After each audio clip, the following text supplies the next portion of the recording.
তো বন্ধুরা, তো আবারও চলে এলাম তোমাদেরকে কিছু কথা বলতে। তো তোমরা আমাকে অনেকেই কমেন্ট করে বলেছো যে দিদি এই সময়টা তুমি প্রিয়াদির বাড়িতে যাও, এই সময়টা না গেলে তুমি কখন যাবে? তো এখন ওর বিপদের সময়, এখন যদি তুমি যাও তাহলে আশা করি তার ভালো লাগবে বিপদের সময় পাশে থাকা। তো তাই আবারও চলে এলাম। তো কথা হচ্ছে, দেখো, আয়ুষের জন্য শুধু আমি না, প্রত্যেকটা ব্লগার ছাড়াও অনেক সবাই অনেক প্রার্থনা করছি তার জন্য, আর অনেকেই তার জন্য সাহায্য করছি, হেল্প করছি, যত রকমের সবকিছুই করছি। আর আমি ইতিমধ্যে আজকে তোমরা যারা কালকে হচ্ছে প্রবাসী ঘরকন্যার ভিডিও দেখেছো, আশা করি তার কথাগুলো শুনেছো। তার কাছে আমি দুটো আইডি দিয়ে কমেন্ট করেছিলাম। সে বলেছে 2-3 জন বলেছে, 2-3 জন বলতে 2 জন, আমি 2টো আইডি দিয়ে কমেন্ট করেছিলাম যে দিদি, আর আমি হচ্ছে প্রবাসী ঘরকন্যার বাবার বাড়ির খুব কাছে আছি, নেপালি পাড়া, মেদিনীপুরের মেয়ে, সে নেপালি পাড়ায় তার বাড়ি। তো তাকে আমি কমেন্ট করে বলেছিলাম যে কথাগুলো শুনেছো, যে তুমি তাকে হেল্প করো, আর হচ্ছে প্লিজ তুমি আমার কমেন্টটা দেখবে দিদি। তো সত্যি দিদি, যদি আমার এই ভিডিওটা তুমি যদি দেখে থাকো তাহলে অসংখ্য ধন্যবাদ তোমাকে, যে আমি একজন এত ছোট ব্লগার হয়ে তুমি আমার কমেন্টটা দেখেছো, দেখার পরে যে তুমি হেল্পটা করেছো। সত্যি দিদি ভাই, তোমাকে যে আমি কি বলে ধন্যবাদ দিব খুঁজে পাচ্ছি না, বলার কোনো ভাষা খুঁজে পাচ্ছি না। তারপর প্রবাসী ঘরকন্যাকে বলেছি, তারপরে ট্রেডেশওয়ার চ্যানেলের যে শানু ভাই আছে, তাকেও বলেছি। তো সে তার ভিডিও আমার দেখা হয়নি, আমি তো 2 দিন ধরে অসুস্থ হয়ে আছি। সে কি বলেছে সেটা আমি দেখিনি, তাকেও কমেন্ট করেছি। এবং কি যত বড় চ্যানেলগুলো আছে সবাই, প্রত্যেকের চ্যানেলে আমি একটা করে কমেন্ট করেছিলাম আয়ুষকে হেল্প করার জন্য। তারপরে বাংলাদেশ থেকে অনেকেও হেল্প করেছো, অনেকে আমাকে হোয়াটসঅ্যাপে বলেছো যে তোমার কথা মতো প্রিয়াকে এত টাকা দিলাম। আমি সেটা বলতে চাই না, এক সময় আবার বলাটাও ভালো। কারণ কি বলতো, আমরা একজনকে দেখে একজন ইন্সপায়ার হই। কারণ একজন যদি দান করে না, তার দেখে আমরাও কিন্তু এগিয়ে আসি। আগের মানুষ বলতো যে ভুল দান করলে কখনো বলতে হয় না, দেখাতে হয় না। আমি মনে করবো এটা ভুল।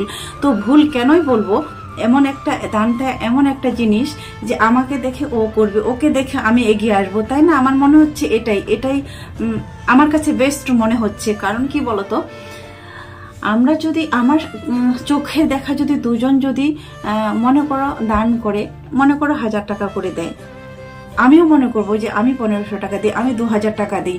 মানুষকে দেখে মানুষ কিন্তু উৎসাহিত হয়। দান ধ্যান যেটাই বলো কেন, ভালো কাজে বলো, ভালো কাজের দিক থেকে আমার মনে হয় মানুষকে দেখে মানুষ করে। তো যাই হোক, সেটাই কথা। তারপরে আসছি, তোমরা যে বলেছো দিদি ভাই এই সময়টা তুমি যাও প্রিয়ার বাড়িতে, ভালো লাগবে। তো তোমরা আশা করি কম বেশি সবাই জানো যে আমি থাকি মেদিনীপুরে, আর প্রিয়ার বাড়ি হচ্ছে কুচবিহার। ডিফারেন্স কতটা আশা করি তোমরা সবাই প্রত্যেকেই জানো, যে কুচবিহার থেকে মেদিনীপুরের ডিফারেন্স কতটা আর কতটা দূর। আমি যদি প্রিয়ার বাড়িতে যাই, কমপক্ষে আমাকে 5000 টাকা খরচা করে যেতে হবে। তো তা না করে আমি যদি ওই 5000 টাকা আমি তাকে দিয়ে দিই, তাহলে কোনটা ভালো হবে বলো? সেটা কি ভালো হবে? সেটা ভালো হবে না খারাপ হবে? আমার মনে হয় সব থেকে এই বিপদের সময় তার কাছে যদি 100 টাকাও যদি থাকে, সেটাও তার কাজে লাগবে। তো গিয়েই বা আমি কি করব?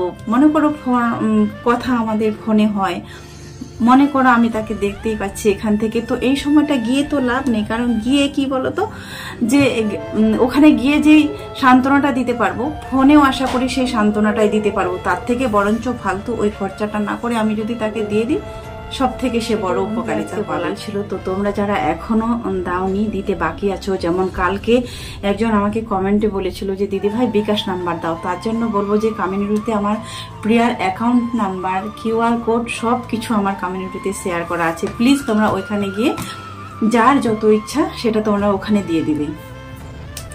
তো তারপরে ইতিমধ্যে তোমরা 2 দিন ধরে দেখছো আমার খুব শরীর খারাপ, আমি ঘর থেকে বাইরে বের হইনি 2 দিন ধরে। কালকে শুধু তবুও রিয়াকে মাঠে নিয়ে গেছিলাম। এই পরিস্থিতিতে আমারও পরিস্থিতিটা খুব খারাপ।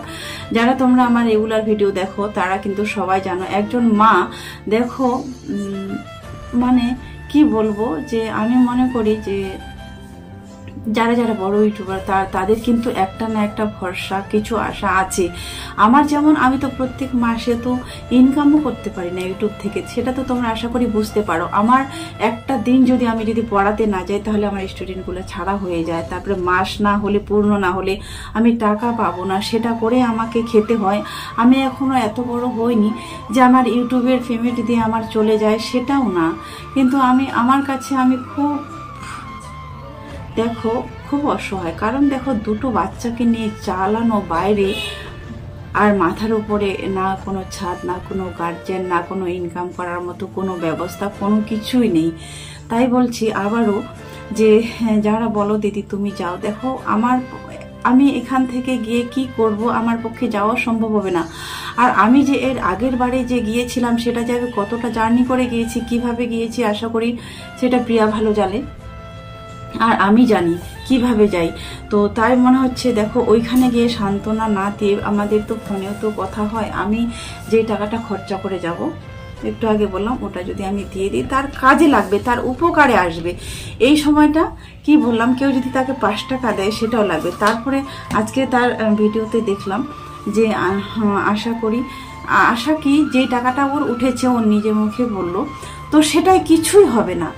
সেই টাকাটায় দেখো, একটা কথা বলছি যে আমার লাখের কাছে হাজারের কোনো মূল্য নেই, আর মানে কোটির কাছে লাখের কোনো মূল্য নেই, পাত্তা পাবে না। তো সেরকম ওর যেটা অ্যামাউন্ট লাগবে, তো আর যে টাকাটা উঠেছে সেটা দিয়ে কিন্তু ওর কিছুই হবে না।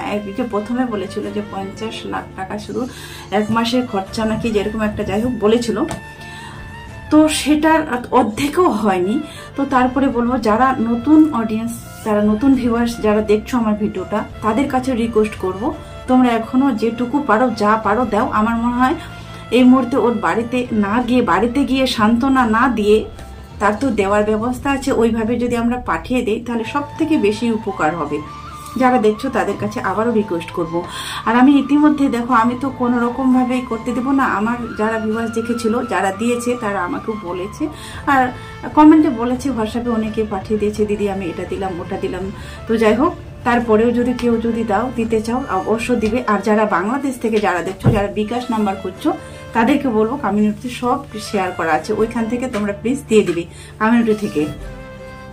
তো যাই হোক, এটাই আজকে বলার ছিল। তো তোমরা আয়ুষ বাবার জন্য সবাই অনেক অনেক আশীর্বাদ করো, অনেক অনেক দোয়া করো, সুস্থ হয়ে যেন তার সুস্থ মতো যেন তার যেন সবকিছু যেন সাকসেস হয়ে যায়, যে কাজে যাচ্ছে। যে আশা করি সবাই আছে, পাশে থাকবে, সবাই হেল্প করবে। আশা করি আয়ুষকে আমরা সুস্থ মতো আবারও দেখতে পাবো, আগের মতো সে আবারও হাসবে, আবারও খেলবে আমাদের মাঝে, সে আবারও ফিরে আসবে সুস্থ হয়ে। তো সবাই এটাই আশীর্বাদ করো।